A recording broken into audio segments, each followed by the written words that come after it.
So, what is street fighting? It's a little out of context question, taking into account that it's a term that came to be used a lot with the popularization of urban genres and even films between 1990 and the 2000s. It's, in certain terms, out of fashion, but if one day someone asked me the same question, I would answer, this is street fighting.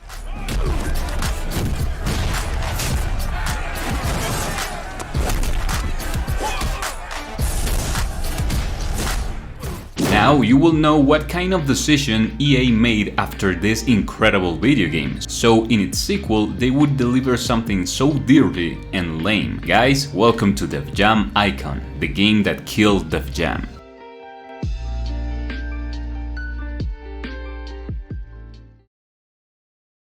Yo, can we reach 100 likes in this video? That way you guys show me that you like this kind of content and I'll promise to bring more and more. So let's get started. Let's dive right into the Jam Icon. When nothing could be better in electronic arts, having official licenses from FIFA for sports games, having great commercial success like The Sims and Need for Speed Most Wanted and Underground, they were like, we're doing pretty well, right? It's time to ruin a franchise. And they opt for the option that personally hurt me the most. Did it hurt you? The answer may be no, because it's very likely that you didn't even know about the existence of a sequel to Def Jam Fight for New York until this moment. No further evidence is needed to prove that the release of Def Jam Icon was one of the worst decisions EA could make at the time. They got so far away from their essence, their identity, unable to understand what made them great in the past, to such a point that they became unrecognizable to the fans. Released on March 6, 2007, Def Jam Icon looked like crushing it again in sales with its arrival on PlayStation 3 and Xbox 360. However, they slipped very hard. And why? Is it really that bad? That's the curious thing, that seen from an innovative point of view, with other eyes, the game could even be considered as a valuable attempt to disseminate games mechanics with sound environment, something that they try to do in most cases in an almost imperceptible way. When done well, the result is incredible. Gameplay that synchronously provides visual and sound elements, wanting to say exactly the same thing. What I'm referring to is that in this title they incentivated you to fight to the rhythm of the music. Yes, just as you heard it, they took everything that made the Fight for New York game feel special, crumpled it up and set it on fire. I would talk about this in detail later, but now the fights became stages like a plate, and depending on who took the lead in the duel, the fighters' themes started to sound more loudly. In this way, when you managed to coordinate your blows with the beat of the rhythm, you had a special damage boost. I'm not going to lie, I like this setting. Its scenography as such feels joyful, transmitting that urban vibe that was lost over the years, but there are many elements on the stage that interact with the rhythm that help the fighters. Even despite this,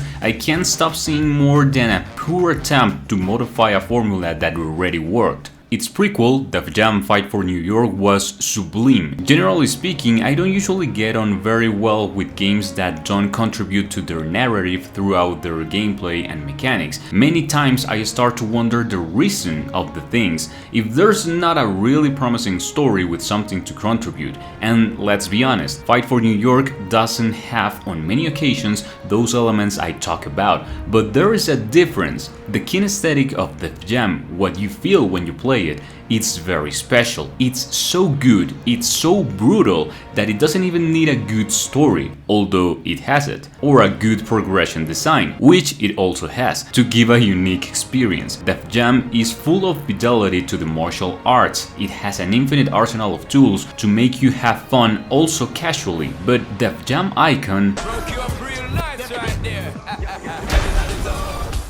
just kills the charm. To be honest, I like fighting games by default. I swear that a fighting game has to be doing something very wrong for me to not like it. Well, this was the case. Def Jam Icon has a combat system way worse than what the developers were used to, with very little fluidity in the movements, trying to emulate in some way the forciveness of the street blows that characterized them so much, but leaving a lot to desire in the visual section. It was pretty rare to see characters characters who had a moveset that distinguished them. This way, the fights became practically eternal because there was almost nothing interesting to see. Many parts of the scene looked unpolished. The game had several bugs and technical deficiencies. Didn't look good at all. It needed more time in the oven, in other words. Let's return to the subject of music. The rhythm and atmosphere are good. I don't dislike them, but probably to give more protagonism to that, they ended up sacrificing something very important for a fighting game: perspective. The camera angle is so uncomfortable and only for the purpose of making you watch the scene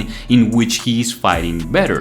Look how many brightness and cool lights. It's possible that the decision to include this section in the Jam icon has to do with the great repertory of iconic songs in Fight for New York and Takeover, an element that gave a lot of advantage of the atmosphere of the game to give it that street air, at the same time that they gave protagonism to the themes that many of the rappers present here contributed to the game. And it seems well to me that they gave relevance to that section, but not to the point of turning it into the second or third most important mechanic of the gameplay. Fans wanted a street fighting game on the next generation of consoles, not a literal rap and hip-hop fighting simulator game. In a matter of gameplay, the characters could make grabs, of course, it's a fundamental part of any fighter's moveset. However, the number of possibilities of converting that grab into a devastating attack option were spectacularly reduced. Now it seemed that you could only throw your opponent right and left from one side of the stage to the other, when in previous scenarios you were allowed to perform hits against surfaces, combos with the audience, hooks and keys. It was pretty brutal. All those elements one by one were contributing to the mediocrity of the gameplay. The movements were increasingly rough. They didn't show any type of advance in physics. Everything was very flat. The story of the Jam icon, despite not being bad at all, does stop badly regarding the progress. It's, as they say, they take one step forward and then two back. I'll never understand the need that developers have to remove or omitting aspects of some previous game that has been well received by the public in their following games. And by this I mean the customization and creation of your own character, letting you give them your own unique attributes with costumes, facial features, and fighting moves. This doesn't exist in the Jam icon. Part of this is attributed to and can be excused by the fact that the developer changed by the time of the creative stage of this game. Aki Corporation was not involved.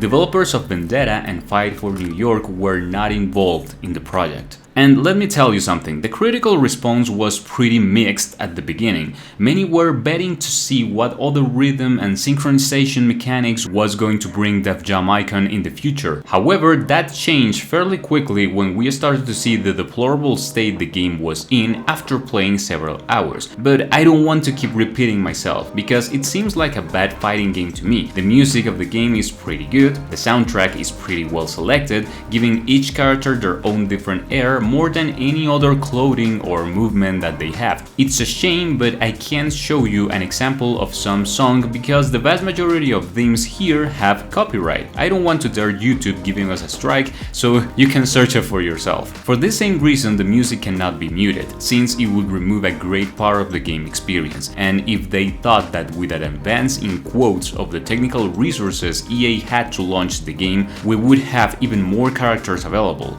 They thought wrong. Here we have only 29 characters when in the Jam Fight for New York in a PS2 or a GameCube we could choose from 67 playable characters. That leaves a lot to think about. I think the point has already been understood. Unfortunately, Icon was the point of decline of the Def Jam saga. On many opportunities we have been given small winks that it could return, but it never was anything for sure. You understand why there are many, including me, that want a new well-done Def Jam game, but at this point it's very complicated. I don't see it possible. It's a shame that this saga had taken such a drastic turn in the bad sense, because at least in my case it will always be in my heart.